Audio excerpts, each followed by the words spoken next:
Let me see. Where Poor wife. Things here. Oh, okay, we're live. Let's get this show going, man. Welcome to the Bleeding Burgundy Podcast, a Washington Commanders podcast for fans, by fans, with your hosts, Jesse Martin. The Cowboys are finished, you understand me? John Taman. Pull down my trousers and do your job. Scott Hartley. That was dreadful. And occasionally, Keith Gray. So many social engagements, so little time. And now, your host. Hey, that's me. I'm your host, and I'm going to throw it over to Jesse so he can sit here and talk to my son, Max Taman, while I go fill my water bottle because I'm a bad host and I forgot to fill it before the show. Yeah, John is a bad host. Max, what's going on, buddy? How we doing, Jesse? Yeah. Looks like fans were getting a little bit worried again, in the first half of the game. Because for some reason, a new team came and put on the burgundy and gold. Scott just joins us. How you doing, bub? Yeah, I'm good, mate. Yeah, okay, not too bad. For some reason, I did it in my head. John said not 45. I thought he said quarter past for some reason, but obviously I was wrong, so never mind. Well, it's getting close to midnight over where you are in Barrow and Furnace, UK, so I don't blame you. Had a few drinks. So. It's nearly 9 o'clock at night. It's all good on New Year's Eve. It's closer to midnight than it is to me. I know. Quite frankly, because I'm old, that will be midnight for me. I'm going to bed at 9:30. Did the Cardinals get in? Do we know? I don't know. I got Buffalo on right now because they were literally they were 4 yards out. The oblong thing just got booted in the other direction. Oh, did it? Right. Okay. Cool. Thank you, mate. Yes, the Phillies are going to get knocked out the first round, whoever they play. Let's be real honest here. Sure. Yeah. Them and the Cowboys both out in the first round. Yeah. So I guess back to our game. Our team finally showed up. What we've been used to in the second half. It's amazing what a balanced attack will do for you. And then we come out in the second half and go back to what fucking we've been doing that hasn't worked the past. I'll tell you what happened was EB read all of the criticism and said this week, all right, look, we're going to do everything exactly backwards. He's going to do the George Costanza. We are going to run it in the first half and then forget all about it in the second half. And that's pretty much the way they did it this time. And yeah, the thing that kills me, dude, right there at the end of the game, he's in the end zone. We throw the ball 3 times out of our own end zone. One of them is a freaking swing pass out to the goddamn corner where really you're just asking for a pick six. You don't even have to try. If the guy makes the right break, he's in the end zone before the ball even stops moving in his hand. So, and the hottest guy on the field for us was Brian Robinson. Doubtful. Yeah, he didn't touch the field in the third quarter. Right. So, and even Antonio Gibson was running well. So, you know what? Try to slam it out of the fucking end zone. Don't be a pussy about it. Yeah. Sorry, I know that's misogynistic and not really nice to say, but it's goddamn football. Anyway, we'll go with first impressions. Well, Scotty, since you were late to the show, we'll save you for last. Max, go ahead and give first impression. The second quarter was great. You played a quarter of great football. Yeah, we played a quarter of reasonable football. Jesse, how about you? First impression. Yeah, no, it's no. It is what it is, man. It was Sam Howell looking good in a balanced offense, and Sam Howell looking bad when he is asked to throw 4 million fucking times. Get the fuck out of here! Is this live? Get the fuck out of here! What are you getting? I'm sorry, watching the Giants. Holy shit! The Schmiants. They had a this many yard punt return. Wow.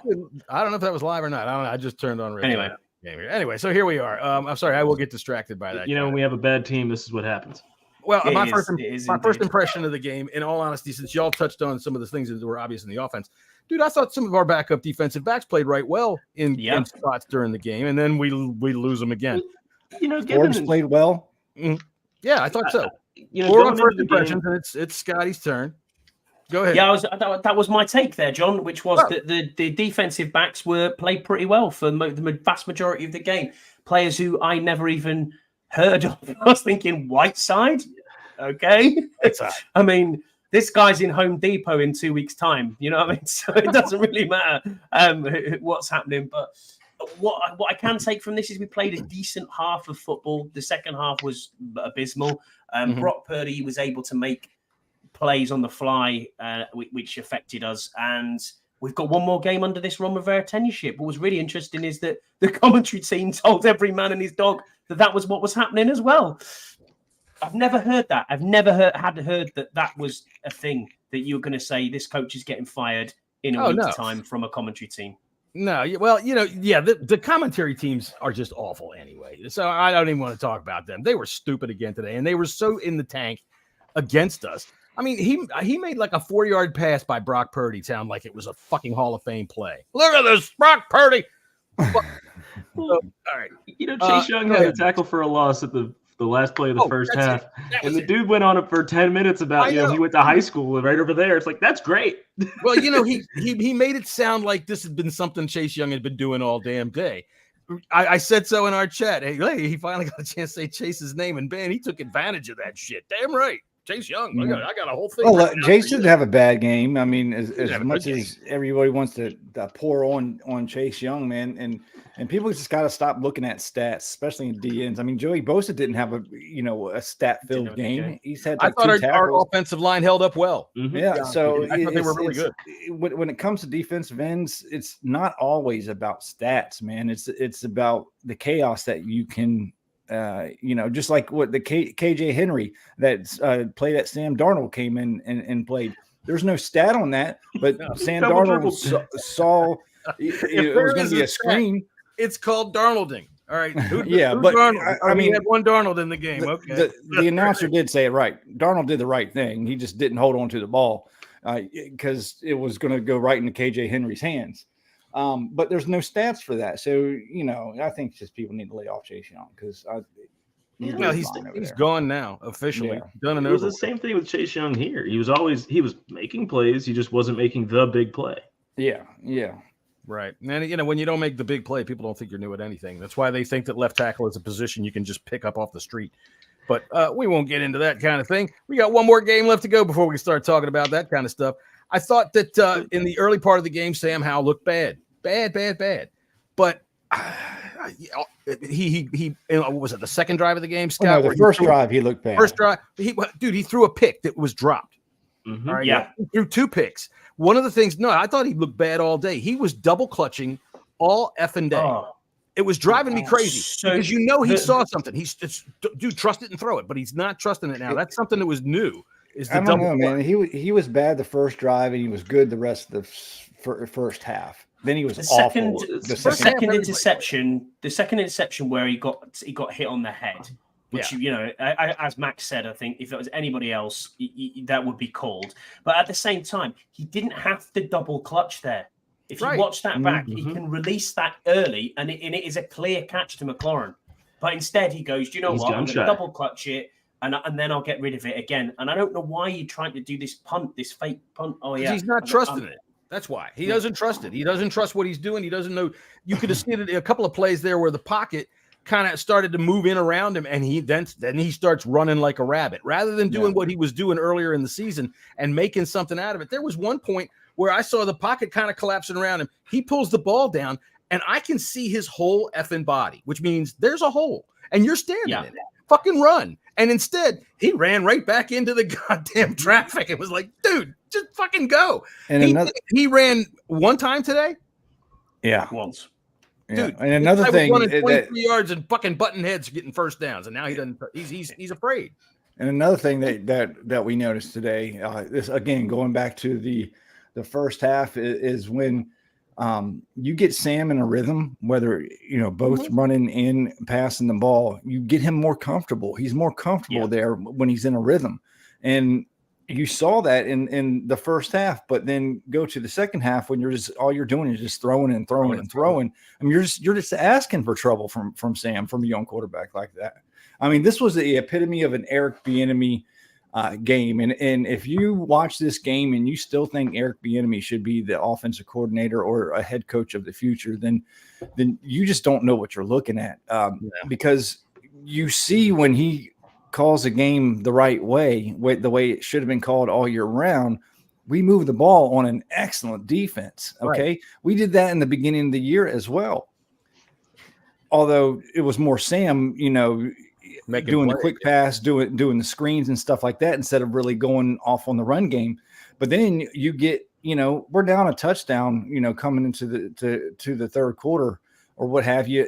I mean, do you really expect to win this game? Why don't you keep Sam in a rhythm and keep trying to develop and giving that kid more confidence? You can expect to win a game. They were well in this game until, like you said, the end of the third quarter, they were in the game. They stopped running balanced football. Brian Robinson was fucking kicking their ass. They had no answer for him, whether it was on the fucking run plays or on the screen plays. And even then, it was working with Gibson. When Gibson was getting the ball, he was ripping off decent runs, man. Yeah, and that not only that, but and I'll give you right in a second, but that gives your offensive line a lot more confidence and a lot more ability to do what they can do. You notice there was pockets, right? This is a good defensive line. We had pockets. We had nice fucking pockets.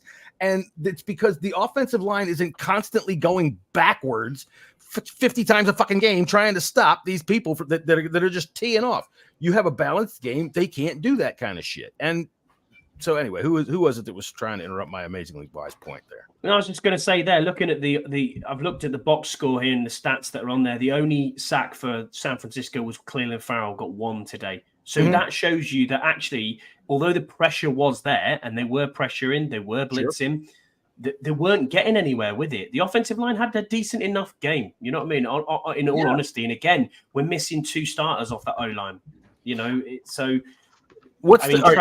Trent Scott, fair enough. Stupid penalties. I understand that. No, we're not number 2. Don't make stupid penalties. We are. We're number 2 now. Well, yeah, because if the Cardinals win, which they did, and I think we are. They did. All right. I think New England won as well. I think.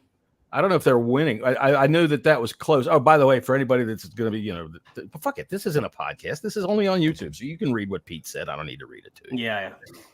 So anyway, back to the football game.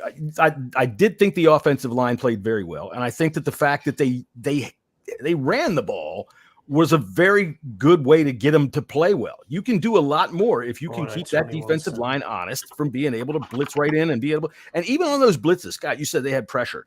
Even on those plays where they had pressure, he had time and he double clutched, and the pressure got there. Whether it fucking hit him or made him throw it out of bounds, which he did a lot. He threw it away a lot. I'm telling you, I got so sick of seeing that double clutch today. It's just like, dude, trust it and throw it. Trust it and throw it. And you'll be surprised at your results. You've got guys out there.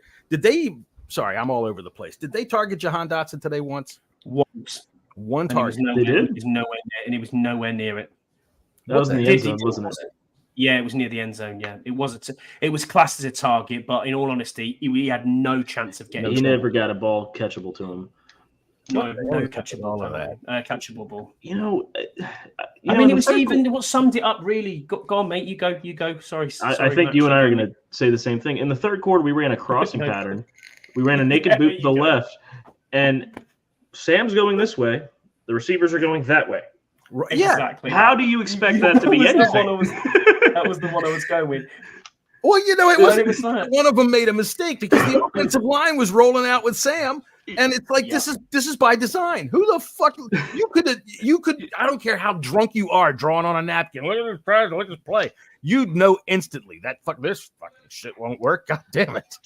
I don't understand that. There were so many times today where you can see there's an offense.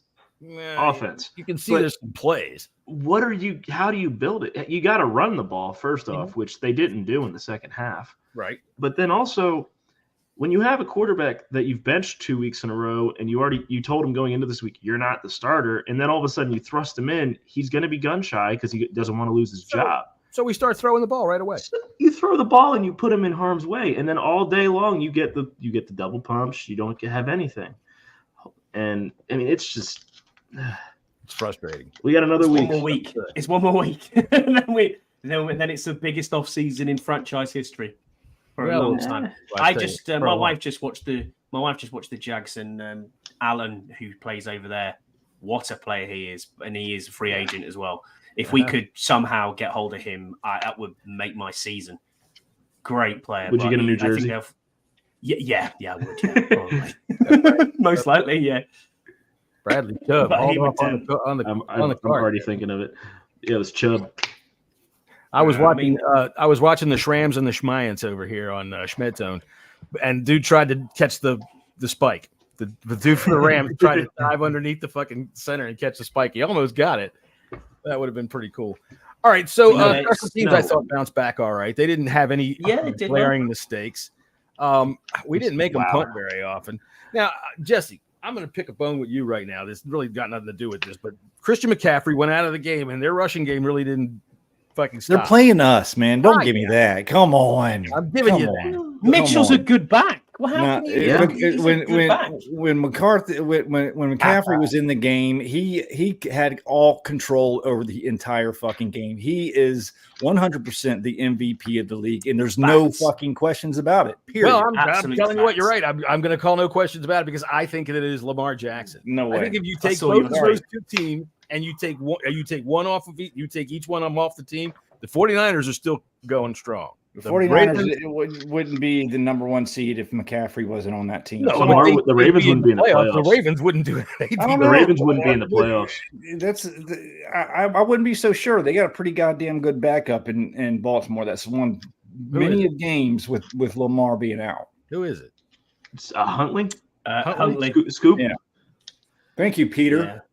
Peter doesn't know what you're talking about. He knows his stuff. It's 9 o'clock on New Year's Eve over there. Peter's like, God damn right, Jesse. You're damn right, boy.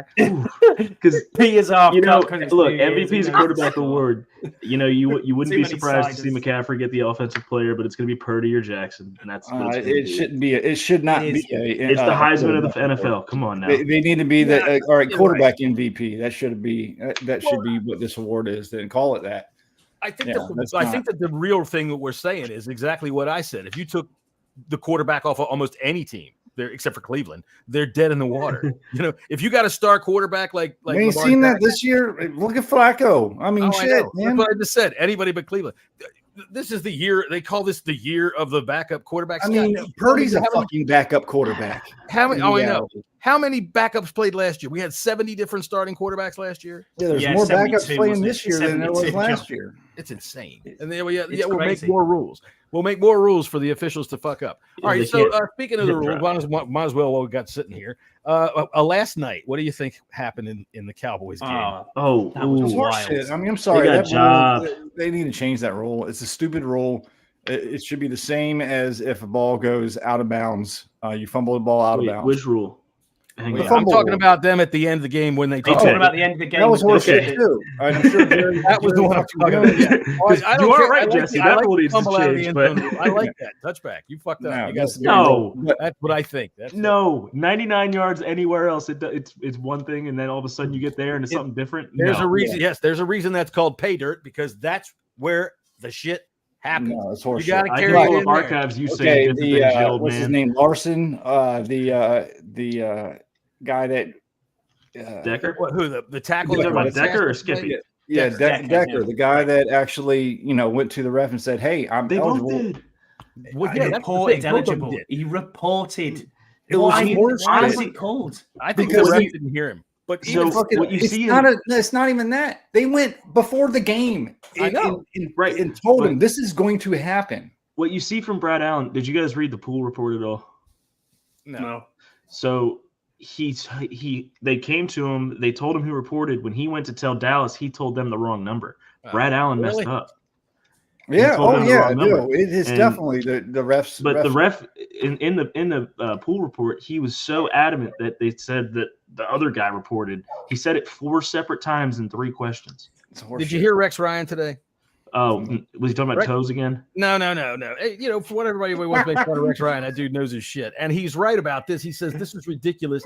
The referees go to you on like Thursday and they ask you, do you have any trick plays that you're going to, and they show them. He says, not only did they show them the fake punt that they ran earlier in the game, they show him that. They draw it up on a whiteboard. Here's how it's going to look. This is what's going to happen. And this is exactly what we're going to do to tell the ref that this is going on. I think the referees fucked this one up. But at the same time, if I'm the Lions at this point, other than being pissed off about getting screwed like that, I think I'm pissed off a bit at Dan Campbell too, because dude, after the second time, just kick the fucking. We got the ball at the 7. You're gonna try to take the fucking point and go for overtime. But I mean, that was a game-winning play, and yeah, I think that the NFL should fucking awarded the fucking Lions the win. I mean, after the fact, you can't do that with 20 seconds left. If there's no time left, I understand. But 20 seconds, one time out. 20 seconds, or was it 20 seconds with one? Even if it's 1 second, but it's 20 seconds with one timeout. You've seen crazy shit happen. Yeah. Horseshit. Sure. Lions got fucking totally screwed. They did. And yeah, that's it. That's it. I got to go ahead and tell you, boys. That's money well spent. Yeah, that's what you call an investment right there. If you're trying to get a home playoff game, you leave nothing out of it, and you go ahead and you kidnap the granddaughter of one of those referees out there, you see, and you say, look, when you got a chance to swing the game in old Jerry's favor, you go ahead and blow the whistle or say you didn't hear something or step in some dog shit or something. But that's a good thing for me. That's a happy new year. We're going to get it started off just right here. We're heading for the goddamn playoffs. And now that the Eagles done lost, we're probably going to get one at home, and I hope so, because you know what? This going on the road in the playoffs business is really getting on my goddamn nerves. And I'm fucking 93 years old, and I'm ready to die. I want to see us win a goddamn playoff game. Jerry, can I ask a question? What? God damn it. I just said Jerry out. I'm sitting on the toilet. Hey, Jerry, when you guys lose home playoff games, is it any different than it being on the road? All right, look, you little smart ass. I swear to God, it looks like your parents were nothing but a couple of degenerates. What's the matter with you? You one of them there crack babies asking me a question like that? I'll tell you something here, boy. My taxes probably paid for the only goddamn little bit of education you got. And you're going to waste it talking to me like that? Jesus, that's just awful. We got the fucking second pick in that draft, so. Have we actually genuinely got it now? Yeah, we genuinely got it. Yeah. All right, so and now we're going to go next week and fuck around and beat the Cowboys because they're not going to play any fucking butt. Please don't. Please don't. Yeah. Please don't. Oh, my God. That would be the most Washington thing ever to do. You end up fourth. What you do now is if you're Josh, you go find the intern that's got all the game film and you say, look, take that first half and burn it. Just get it out of there. Don't show anybody what we did. So, all right. I guess what we'll do tomorrow's New Year's Day. I don't really care. If you guys want to do a podcast, we can do a podcast. It is definitely during the football game. So maybe we could do something a little earlier. If you guys want to get together around. I'm good whenever. All right. So why don't we say tomorrow for 3 o'clock, because the football games start at 4:30. Perfect. They start at 5? 3, 4, 5, 6. All right. 3 o'clock, 4, 5, 6, 8. Hey, that's 8 my time, isn't it? Yeah, I'm good with that. 8 o'clock for all you people over in Britain, 3 o'clock for us here in the what's that? metro area, and that means it's 4 o'clock Mountain Time for you fucking hillbillies out there that don't have internet. I thought I was going to have to use my toes there, Max. All right, so the Bleeding Burgundy podcast will be tomorrow at 3 o'clock in the afternoon. Do not forget, put it on your calendar. Make sure you're there because we're going to have some fun, and we're going to talk to Magic Johnson about just what the fuck went on today. What's the bet John forgets? What's that? What? Who? All right. For that bit? Okay, well, let me see here. I got to go find our music to play us out here. So there we go.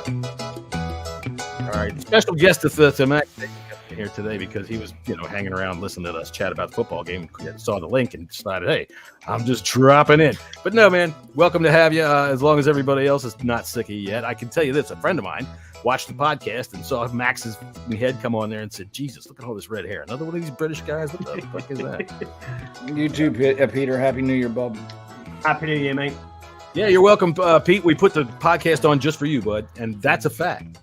So we will see y'all. Have a happy New Year tonight. If you're going out partying, please drive safely and do all that kind of stuff because we'd hate to see anything happen to you in the New Year, especially since I'm going to be out. And if any of y'all motherfuckers scratch my truck, I'm going to get mad. Till then, let's see. Next time we see you, isn't going to be any goddamn different because time is just a construct created by man. What'd you say, Scott? Why? Scott, this is the most extra man you've ever met. Don't be surprised. Okay, fair enough. All right. Well, I'll tell you what. I think that my resolution in the new year will be to pay attention more because I don't know what the fuck y'all are talking about. And until tomorrow, we'll see you then. That's Charles.